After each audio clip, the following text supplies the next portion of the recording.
was back in March, didn't we? March monsoon, I think, more like. Yes, good morning to you. We are seeing a bit of a change, thankfully, eventually in the weather. It has been the wettest March in England, at least, in over 40 years. Some areas have had more than 3 times the expected March rainfall. So this was the picture yesterday in Cornwall. Now, we've still got some flood warnings out across parts of central and southern England, and there's a bit more rain on the cards for some of us today. But generally, things are going to be drying up after that very, very wet March that we've seen. So through the course of the weekend, we'll start to see the weather turning a corner, becoming drier, becoming brighter as well. But not completely dry this morning because we have got this weather front, which is just lingering through western parts of the UK. It will tend to ease away gradually later on this afternoon.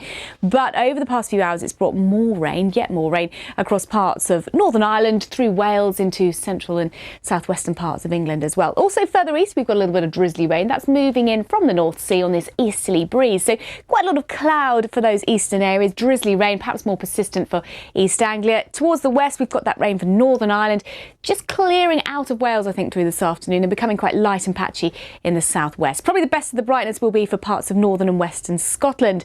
But in the east, if you've got that breeze coming in, only around about 7 to 9 degrees. But for the rest of us, away from the east coast, we're looking at about 11 to 13 Celsius this afternoon.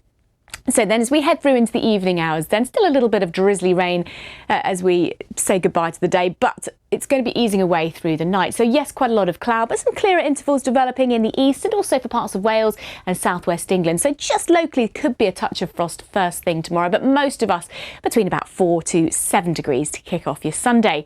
So through the day tomorrow, then we've lost that weather front that's with us today. So higher pressure is starting to build in, not too many isobars on the map. Also, that means that the winds are going to be easing as well. So I think tomorrow, the better day of the weekend, if you've got plans to get out and about, more sunshine around, will be a bit more cloud drifting around Scotland, Northern Ireland, parts of Wales and the southwest of England, but central and eastern areas should be dry and bright, thankfully, at last. Still relatively cool around that east coast, 9 or 10 degrees, whereas further west, we're up to about 12 or 13 Celsius on Sunday.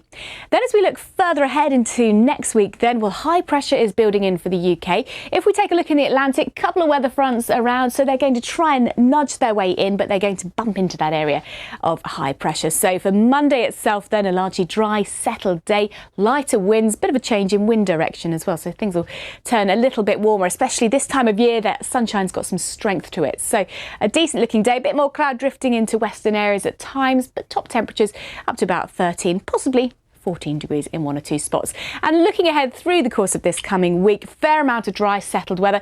Could be a bit more cloud, perhaps the odd spot of drizzle or rain through the middle of the week. But at the moment, it looks like by Good Friday, temperatures are on the rise. So fairly optimistic at this stage towards the Easter weekend. Naga and Roger.